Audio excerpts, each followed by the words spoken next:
chamfo ba wachiri bremu ukotodwe uchepe onsasensen kasemu hawo gonorrhea stroke aka wato dem ekurobone etu rumia emu yemfa nyina nkodan echamfo ba na so yade nyina bedwane 0244 988 Express Group me kwa buche ne ye me ko Canada USA UK New Zealand Germany IELTS na ko sua to fail eni ni anu meka ho 0249 000 na yensoso yemwa adofo nyamishra mo papa ye line CGG enso muni ye girem September 2 dey wose omo be demonstration ti asompa na ye line say ha ye muni ba bia akọ enso ha ya na omo ba nso ana ne me ha wonom enti mu fa nche wate September 2 Brenda Boati na kweko rest for aba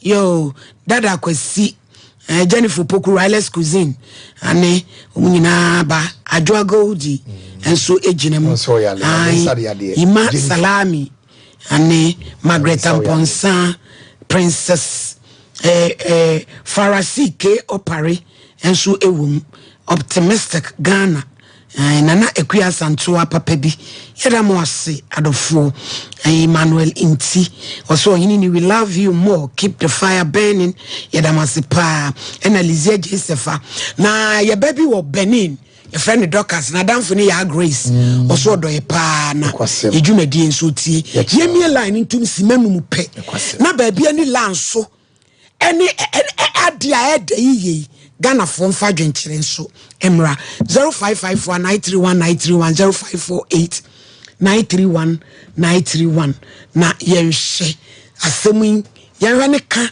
na yenyina yenkyere adwen wo because ha adwen papa enra mo na mpesa mo ba mama ntumi amamu fa nche na line hello Sompa TV me pa cho mi wura ya udi ba bia akase oni uni aketwa coach ni ojuso do na so yo adwa de me kosie kakra na me chia abedwafo ni na etitu me ma me odro out from ade o Jesus Dallas yo na oni ma me papa no so ko Pentecost ono me wa ho why presiding header ba bia ni me Pentecost ni ba no wa me Pentecost ni wa ho ba edi pa no ko pray da pade no ko ho he ani maka omudi no ni sei let's say IGP Pentecost ni papa emu ni pa na oni ni na da du so mo fan tuja na ye dis ya boy ni mo na mo fa mo na abofa no to ni ni so no na ma mi ede na ho se o da bua bo fre na fe unye papa ye nko wie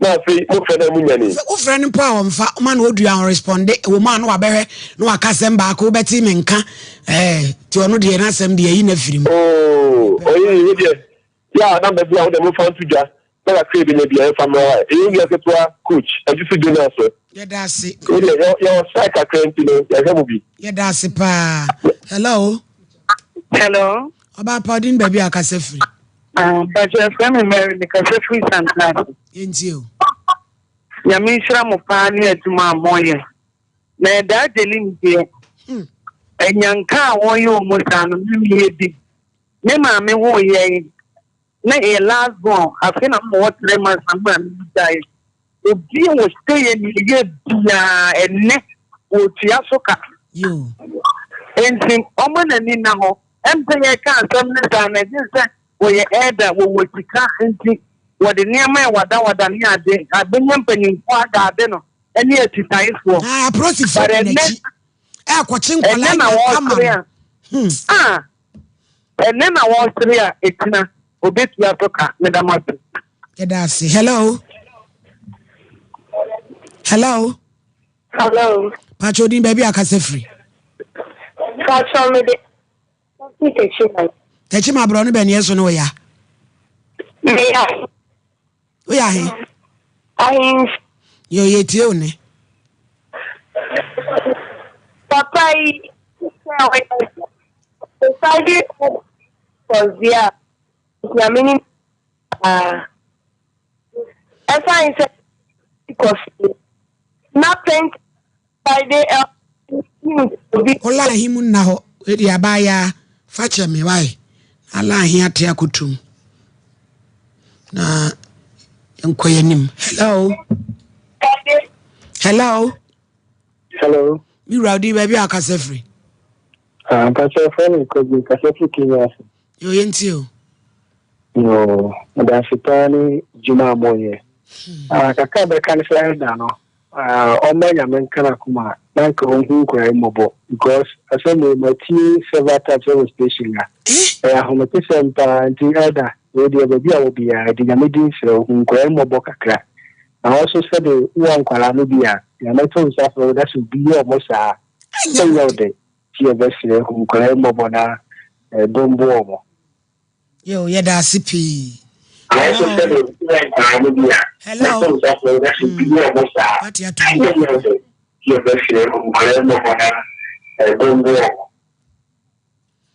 Yo, young kwe. Hello.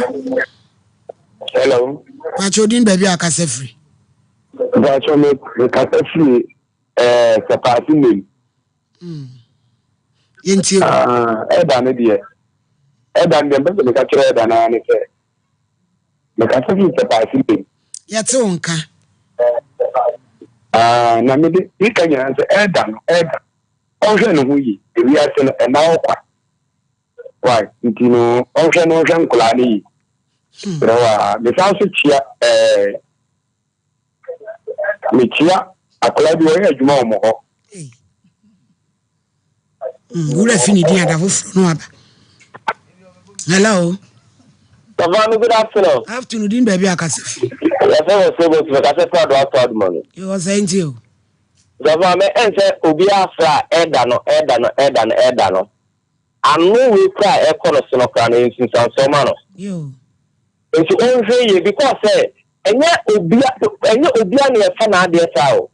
Not necessarily done and putting force to say, and you may be saying, or mum, because of the enclave, don't be crowd, no. But when you cry now, we charging clay, cry a pisica, I cannot charging clay. Yes, sir, done and putting for more than maybe say. And yes, I let you a conforming hour of the also or maybe mono. It's not because a player or two or cate. So, one no phobia meno. Nay, now conform a malabena, or that tap an argument. And she has said that I'm putting for more now, and never be seen a union crying film, and fast from Jumia. Namin shall make you Ricardo Varas. Oh, Sompa Nkomo. Hello. Me ready, baby akasefri. Hello, Akasefri, bravo. Yentio. Okay, but so this Eda na sama mo kan na pese me. Na the Pentecost for no mo pastor no this obi e bone a yetumi se na yetumi. Hello. Yetio. I say Pentecost Eda mo a special na Eda mo a e obi pastor this e bone bi na so fu wadia. Nka soro fo mpanyefo ntimi fere nka se ade wo ye ebeboa na ayemo a wo mo fa mpanifo ko ese wo mo je nkola na ade akoma ye dane ne natena na nkola ne se papa ne subanti wo mo tumi ne ntena e na panifo Pentecost fo mpanifo nse mo ntumi ne ntena de a ene wo mo so mo ntumi nya asem no ho hwe ene wo maja saa na papa na fa ne ma no ene e betini dia my sister here betini dia ene o mo ntumi nsane no ne utuni se a we wa ba ntumi mu blaze fa no ho Obia, we ko mo no fa no. Onu nye Kristo ni bi because Kristo ni nkwaya musu nti so musu nkriti so. Yo. Emfa usu. Yango computer so adwade de beba no so anya transe na asem no de ne pantoma. Pantoma pa isuro kora. Ko computer so adwade.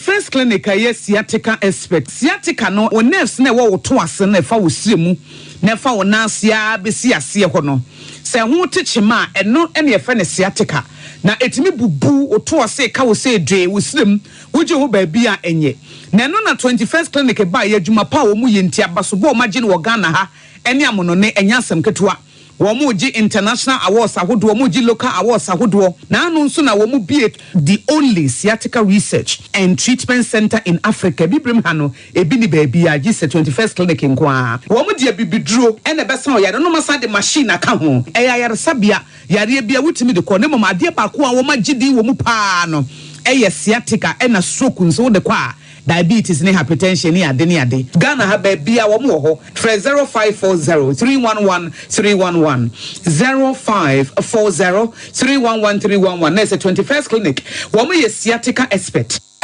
medi ho ya pao ne nemre mu sa wo mfa wo a enye tabita clinic na wokọ me de heba de me nkobie mu ya kwa bre be kwa wo hu hwe ejadunya abotre na tabita de omu da soronku nti masichire ya de obetimi ahwe me mema sem so kofa mu o me dwonso so a me ti yaw na se ne machika sai tutume na me nan so aye titiriti ebetimi aye sunsumu ya de o wo ya sure me dwonso tentem na ma me gidi se me prostate ho atochima na me ti se ne fa ne si dwame na mani achi woso misro kura se wan hwa stroke den hu bagim ka wakoma to yem tabita ene wo last stop o na akwadare wo diabetes ene prostate yade ho na o ma kira kwan wan tabita e wo kumase sofolai woni alignment ene di animhwe e wo sofolai ene patase kwantempon no so enkran so o Medina Firestone footbridge wa afei o takwa ena takra de telephone 0260 1962 19 0260 1962-19. Eni tabita. Ya pomodini. Why you caring? Bishop 75 Enterprise. Empempradie. Komadie. Empetia. Abakonkawa. Nina. Yedi sisi ye won. Esi bejem. Emi yeni munyam dead. Bishop 75 Enterprise. Dealers in all jewelries. Say necklace. Earrings. Bracelets. Anklets. Watches. Any space that would run in Bishop Jewels. Yenim ni frititi. We din somade unja da. I wonu no di do no etson en somade.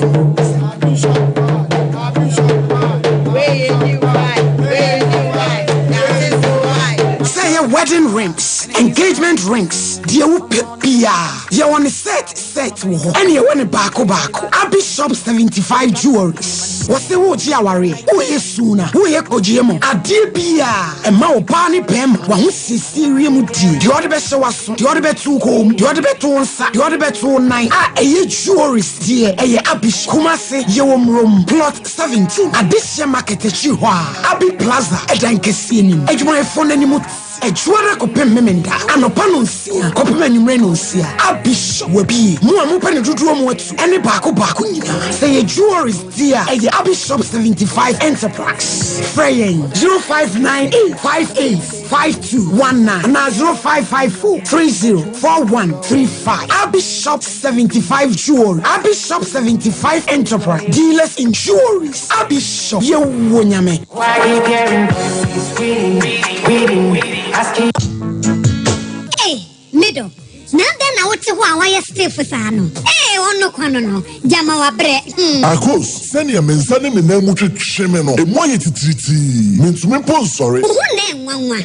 Me freedom buy na me catch you say. Mato 3P garlic mixture ba. Enti numbi ansa na wakoda. Me hu ya ne sawada. Sawano. 3P garlic mixture. Ani 3P garlic mixture. Ema moja edu mwafusane no. Echi. Natural garlic papa bi. Eni edi aye. Aha. Nano na madam Fukofimpo catch me say. He work natural hair for bi drobi omodi aba. Your friend 3P garlic mixture. Na manfo tu omo tu oguso no. Enya semketoa. 3P garlic mixture. Wo kotoje ne waposo na asori a wo complain no. Sa wonum 3P a ebejane se hu. Edro yi enya mapemfo ema wo ma wo manofo anasa nkwada wo nyanya mfie dumienu. FDA agi edwedie nkratso yi atum 3P garlic mixture. Ubenya bi wo mamu pharmaceutical shops and herbal shops Fred Piwak e 02489288824 and 02010000021. Destiny. What shall I render? Indeed, what shall I render? Enemre mu die se wo pentade papa eye classy ebe fatal na ne bo no da fom a ene na nhwe ba bia se Sarakoba boutique eton ma no mema ntade de de kwa yie party office wear hodo se ye suit na wo pe ladies wear e ma bags ahodo watches jewelries ama wo perengana e mema belt na wo pe jeans papa enkoda ntade ene pii die ene na watu adi na wo hwe se kura de wode abebomu eye 1 month promotion. Enti woto ade ba ko a what 10% e dey free so the mount. We ya kwanya abade amatufo ene mo amopa ne nkonkrato. Sawakoba boutique. Wakoya sa ho fedie mu kokromotia. Yensa ne ho mopo da biara da. Hwehwele chi akwan awo soame. Wana Sompa FM Sompa TV. Ene di hwani mu. Telephone 0244 797215 0244 797215 Sawakoba boutique. Enter the Papa Perfy. Emra ye wo munyemra ye tena wo hwema ade a betum dia hwe fridge mu sei. Emra so sa wuto fridge a ebo adwuma na ye papa na efe se de be ya wo sika ho beto no. Se wo beto fridge a ene to high sense breko. Esan say entry power and a no so da home. Tabletop fridge, double drawer fridge, display fridge, water dispenser fridge. Fridge a upe bia ye wo bi wo ho ma wo. Wait there, mo na mo se yanyo. 58 and confirm 18th March. Hey, Hisense fridge promo! Abra promo yi kosi. Bora Hisense showroom bia. Na kwaju fridge ya titi so say. We ye dia ba ma wo ene wo. E ma wure fi say auto fridge wo Hisense ya. Ye ma 5 years manufacturer defect warranty. Hey, Hisense fridge promo! Hisense, everyday prices for everyday people. Na Hisense shisha kakra wo ho. Hey, what fish? Someone you know. And the man who say I can't once a new. Who can say Papa Kissia no Baha, Nana Nasa Tataya, or Casano didn't Sakatana. And but we weird in the sense, Papa. Matilda Mokanina, Spanish garlic mixture, and then the capsules at aroma, and I'm a pomodressa. Wow, why a nice and cassa, Spanish garlic mixture, and then the capsules. Hey, and your mama, you come apart. A woman, what your dear for Sunny would be Pedriano. Now, a voice as a bro, I want to chew hypertension, a tick or a store, will be a charge of 10 temper. Gas is now. And Malcra, a mania movement of future cromina, a torch, will broke what you're a Vian, a friend and Hoyan. And see, as no Spanish Jinko capsules, Hana. Spanish Jinko, and with the Nura, what you're free, Jinko below, and soya oil moon, and my wife, you must daho. Martin says, I am anti-aging, and I'm a good retentive memory. Now you're only him. Antec Herba Center for, and then the pharmacies can make Herba shops, and run some of 0266 11 41 11. A painful about more money for them, because would be infusing the new and come FD. Aji Ejedi Kratwe atum. Media Negisam and a few union group of companies at the brow. What's so daye? So pese unya asasi bi e dabe bi ye kama. Ebra man so sembia anyhow. Na wodi ye wajapa de papa bi. Anase ebia wo aquantium ana wo fie. Ene bia wo pese uto efie papa bi. Anase bia wo pe bia han. E de ama wadwuma yefo ana wa hogo bia. Eye union group of company and American for e de ama wo. De ntia wasa wode wo to union group of company so ene se. Omo share dwuma se enye omo abaso body a wo magye efa akwantuo mu ene adansie ho nsem de obia etuche e de ma wo mu mepacho ba bia wo bia na ebia wo pese wutu kwan ekopie omai bi ti se Canada, UK, Germany, Australia na woyɛ adwuma na wodi tua kano a tie ni ye woyɛ adwuma na watua kano a ɛyɛ tie ɛno ana sɛ ututu America na woni union group of company edi nkomo na wode wontoma abo wo modia no kumase na wo na wotemenka na ba bia asokwa top martin complex ya yene asokwa national health insurance district office no any boat office no ye wodan kromu a ɛho no mo pɛ ana ye boya ye adwuma bibia ni a feyen na ye ni nkomo ɛwɔ 0508 584427 ana 0508 584426 union group of company ya de wo kɔ akudura sumbiem ma won so wo de won sensi bo se ampa se sei me ye odefo. Yo, abusia ya maya ho akwa abadofo bi di wonu ma woda. We ye kwa benada kwa. Ai, odi na woda. Odi for Paul. Eni fi ni ho ya wode baaye. Ai. Se me sole na be ya na. Ojije ho bro sododo. Birthday ni so ameye na no so me ka waka. Na se wodi na ene sei. Betra ha na kai. Na man kasa ka wo beka.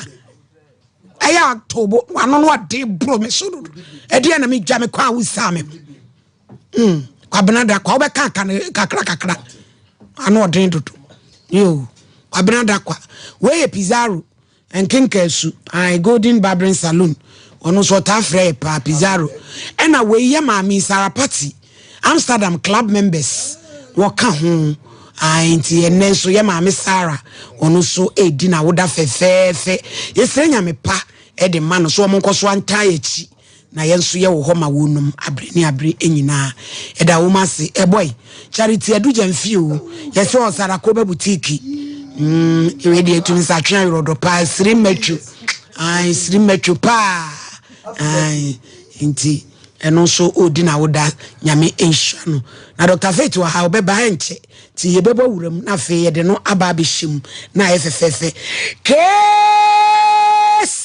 number 1 Georgina Obuako waye complainant ehin wo fira wati atomu Abrepo Junction Kumasi accuse eja say wanu so Abrepo Junction court order in court oba hima